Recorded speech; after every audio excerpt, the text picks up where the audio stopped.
దేవుని సన్నిధి చెంత గడుపు ఉపవాస వ్రతమే లెంట్ అంటే చాలా నిర్వచనీయంగా ఉంది.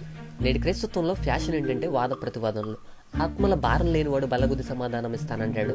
సువార్తకాడిని మోయటం చేతకాని వాడు బైబిల్తో బిజినెస్ చేస్తూ ఉంటాడు. ఒకటి తప్పు చేస్తున్నామంటాడు, ఇంకొకటి చేసేదే తప్పు అంటాడు. పూర్తి దీనస్థితిలో ఉన్న క్రైస్తత్వాన్ని దౌర్భాగ్య స్థితిలోనికి మార్చేస్తున్నారు. బైబిల్ని అడ్డం పెట్టుకొని బలపరచవలసిన క్రైస్తవుడే బలహీనతను పోగు చేసి ఇతరులకు అన్యులకు లోకు చేస్తున్నారు. ఇలా చెప్పడానికి చాలా ఉన్నాయి, కానీ అందులో ఒక వివాదాస్పద ప్రక్రియ శ్రమకాలము, లెంటెంట్. శ్రమకాలం గురించి చెప్పేవారు కొంతమంది, శ్రమకాలం లేదని చెప్పేవారు కొంతమంది, శ్రమకాలం జరగాలని చెప్పేవారు కొంతమంది, జరపకూడదని చెప్పేవారు ఇంకొంతమంది. బైబిల్లో ఎక్కడుంది, చేయమని ఎవరు చెప్పారు, ఎందుకు పాటిస్తున్నారు, విమర్శించే వాళ్ళు చాలా మందే ఉన్నారు. యోవేలు గ్రంథము 1వ అధ్యాయము 14వ వచనంలో ఉపవాస దినం ప్రతిష్ఠించుడి అనే వాక్య రీతిగా ఉపవాస దినం ప్రతిష్ఠించుకోవడం, అటువంటి కార్యక్రమాల ద్వారా దేవుణ్ణి ప్రకటించడము తప్పేమీ కాదు. 40 రోజుల వ్రతకాలం దేనిని సూచిస్తుంది? మోషే 3 సార్లు 40 రోజులు ఉపవాస ప్రార్థన చేసి దేవునితో గడిపాడు. ఎలీషా 40 రోజులు దేవునితో నడిచాడు. నిన్నవే ప్రజలు ఎదురు చూశారు 40 రోజులు శ్రమించి. యేసుక్రీస్తు ప్రభు బాప్తీసం అనంతరము 40 రోజులు ఉపవాస ప్రార్థన చేశాడు. యేసుక్రీస్తు 40 రోజులు ఉపవాస ప్రార్థనే శ్రమకాలం అనుకుని, శ్రమకాలానికి సింబాలిక్ గా ఈ యేసుక్రీస్తు పడిన 40 రోజుల ఉపవాస ప్రార్థనని సింబాలిక్ గా చూపిస్తూ ఉన్నారు. ఇది తప్పు. దీనిని ఆధారం చేసుకుని మాత్రమే 40 రోజుల కార్యక్రమాన్ని మొదలు పెట్టారు. ఇది కాక వేరొక కారణం కూడా ఉంది. క్రీస్తు శ్రమ పడిన గనుక శ్రమకాలం అంటున్నారు. అయితే క్రీస్తు శ్రమ పడింది ఎన్ని రోజులు? 40 రోజులా, 3 రోజులా, లేదా 3.5 సంవత్సరాలా? అసలు క్రీస్తు శ్రమ పడకపోతే మనకు రక్షణ ఉందా? ఈ విధంగా క్రీస్తు యొక్క శ్రమకాలం మనం లెక్కించాలనుకుంటే 40 రోజులే కాదు, అపవాది చేత శోధించబడిన దినములే కాదు, 3.5 సంవత్సరములు కూడా ఆయన శ్రమనుందెను.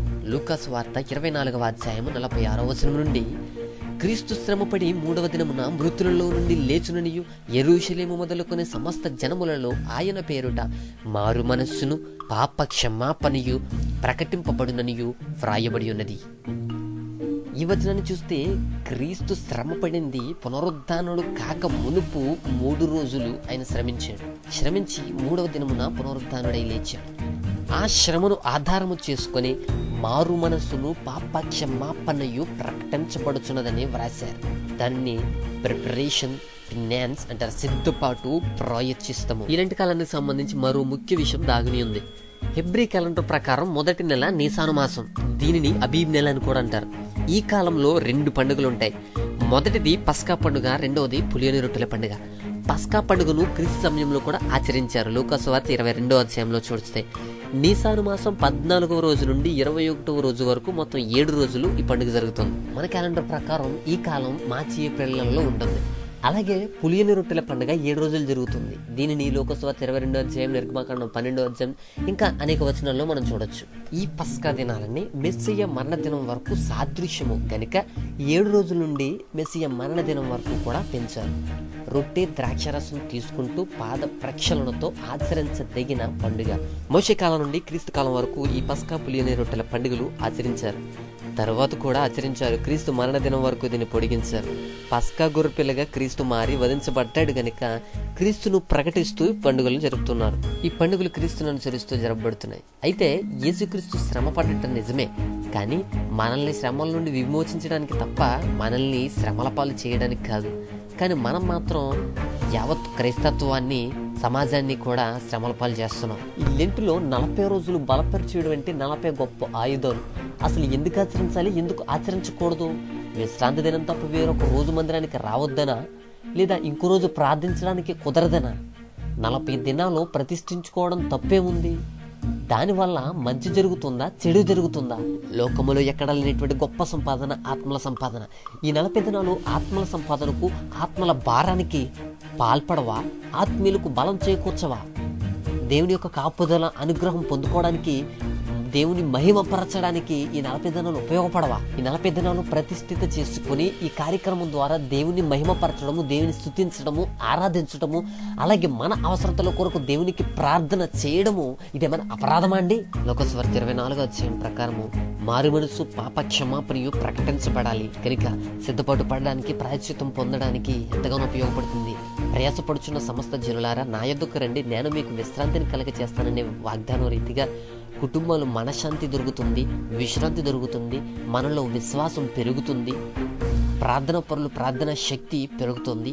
యవనస్తులు ఎదగటానికి, బలం పొందుకోవటానికి, దేవుని కాడి గురించి తెలుసుకోవటానికి, దేవుని వాక్యాన్ని, జ్ఞానాన్ని, మార్గాన్ని, వెలుగును మరింత తేటగా అర్థం చేసుకునే కార్యక్రమంగా నువ్వెందుకు స్వీకరించవు? శ్రమకాలం అనేది నీకు జీర్ణం అవ్వకపోతే నువ్వు నీ ఇష్టం వచ్చిన పేరు పెట్టుకో. అది అసలు శ్రమకాలమే కాదుగా, ఇంకెందుకు నీకు చింత? కానీ ఆలయానికి వస్తే నువ్వేమన్నా నష్టపోతావా? శ్రమల పాలవుతావా? ప్రార్థన కూటం అనుకో, వ్రతదినం అనుకో, ఉపవాస ప్రార్థన అనుకో, లేదా నీ ఇష్టం వచ్చిందనుకో, దేవునికి దగ్గరగా చేసే కార్యక్రమం ఏది కోల్పోకూడదు. దాన్ని విమర్శనగా చూడకూడదు. కొంతమంది తెలియక చేస్తారు, కొంతమంది తెలిసి మానేస్తారు. పద్ధతి, ఆచరణ దేవునికి మహిమకరంగా లేకపోయినా లేదా విరోధంగా ఉన్నా ఆ ప్రవక్తన మీద నువ్వు ఆలోచన పెట్టాలి. కానీ ఏంటనేది దేవునికి, వాక్యానికి విరోధమైంది కాదు, సంఘానికి విరోధమైంది కాదు. విశ్వాసాన్ని బలపరచడానికి ఒక ప్రయత్నం అని చెప్పు, యవనస్తులు తీర్చిదిద్దడానికి ఒక ప్రయోగం అని చెప్పు, ఇది సిద్ధపాటు కోసం అని చెప్పు, ప్రాయశ్చిత్తం కోసం అని చెప్పు. తెలియని వారు చాలా అంటారు, తెలియక చాలా చేస్తారు. వాళ్ళకి వీడియో చూపించు, వారికి చెప్పి చూడు. భారతదేశంలోనే కాకుండా నేటి క్రైస్తత్వంలో కూడా చాలా మూఢనమ్మకాలు చాలా చోట్ల ఉన్నాయి. అయితే మన ఆచరణ అర్థవంతంగా ఉండాలని చెప్పడానికి ప్రయత్నం చేయి. శుభకార్యాలు ఆపమని చేసుకోవద్దని దేవుని యొక్క భావం కాదు. ఈ 40 రోజులు పెళ్ళిళ్ళు, శుభకార్యాలు చేయకూడదని, వాటికి దూరంగా ఉండాలని నమ్మేటువంటి నమ్మకస్తులను మార్చి ఈ శుభకార్యాల పేరుతో దేవుడి సిద్ధపాటుకి దూరం అవ్వకూడదని ఒక భావాన్ని వివరించి 40 రోజులు పువ్వులు పెట్టుకోకూడదు, అలంకరణ చేయకూడదు అని నమ్ముతున్నారు. ఆ భావం నుండి దేహాలంకరణ కన్నా దేవుని అలంకరణ ముఖ్యమని చెప్పండి.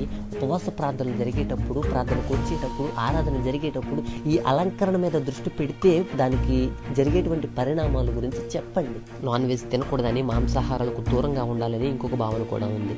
అయితే నాన్ వెజ్ తినొద్దని కాదు.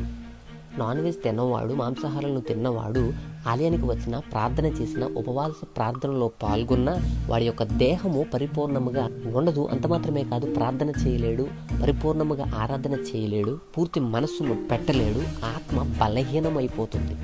గనుక పవిత్రంగా ఈ 40 రోజులు దేవుని ధ్యానించాలి, ప్రార్థించాలి అనే ఉద్దేశంతోనే మాంసాహారాలకు దూరంగా ఉండమన్నారే తప్ప దీన్ని మూఢనమ్మకం కింద మార్చొద్దు. అయితే ఆత్మ బలపడాలి అంటే శరీరం బలహీనం అవ్వాలి. శరీరం బలపడింది అయితే ఈ ఆత్మ బలహీనపడిపోతుంది. పూర్ణ ఆత్మతోనూ, పూర్ణ శక్తితోనూ ప్రార్థించాలి, ఆరాధించాలి. కనుక ఆత్మను బలపరిచే క్రమంలోనే ఉపవాసం ఉండి ప్రార్థన చేస్తారు, ఉపవాసం ఉండి ప్రార్థనకు వస్తారు. అయితే ఉపవాసం ఉండడం అంటే భోజనాన్ని దూరం చేసుకోవడము, భోజనాన్ని తినకపోవడము కాదు. దేవుని యొక్క సన్నిధిలో మనం గడిపే క్షణము దేవునికి దగ్గరగా ఉండాలి తప్ప లోక ఆశలకు, శరీర అవసరతలకు దగ్గరగా ఉండకూడదనే భావన. దేవుని సన్నిధిలో దేవునికి దగ్గర అవ్వడమే ఉపవాసం, అంతకుమించి వేరే లేదు. దేవుని సన్నిధిలో దొరికే సిద్ధపాటు, ప్రాయశ్చిత్తం, విశ్వాసము, శాంతి, సమాధానము, ఇలా అనేకమైనవి కోల్పోకుండా నువ్వు ఏదైనా ఆచరించు, తప్పేముంది? ఆచరించే వాళ్ళని తప్పుపడుతున్నావే కానీ ఆ ఆచరణ ద్వారా వారు ఎదుగుతున్నారు, బలపడుతున్నారు, వాళ్ళ ఆత్మస్థిరత్వాన్ని పొందుకుంటున్నదని నువ్వు గమనించట్లేదు. ఆ విధంగానే నీ ఆత్మ కూడా బలహీనపడుతుంది, నీకు బలం పొందుకోలేకపోతున్నావు అని నువ్వు గ్రహించట్లేదు. ఈ విధంగా నానా విధమైన అనుమానాలతో, మూర్ఖత్వంతో, అపార్థాలు, ఆచరణలు, విమర్శనలు, విభేదాలు, వీటినన్నిటినీ పక్కన పెట్టు, దేవునికి ఇష్టలుగా ప్రవర్తించు. ఈ పొరపాట్లన్నిటికీ మన పాస్టర్లే కారణం. వారిని విపులంగా చెప్పమనండి. అవసరమైతే ఈ వీడియోని చూపించండి. విభేదాలు, విద్వేషాలు, విమర్శలు కాదు మనకు కావాల్సింది. దేవుడు అది కోరలేదు. దేవుని మనస్ఫూర్తిగా నువ్వు ఆరాధించు, దేవుని మహిమపరచు. మనము సిద్ధపడడము, ప్రాయశ్చిత్తం పొందడమే మనకు కావాల్సింది. అర్థం చేసుకుని నీ భావాన్ని మార్చుకుంటావని ఈ నా ప్రయత్నం.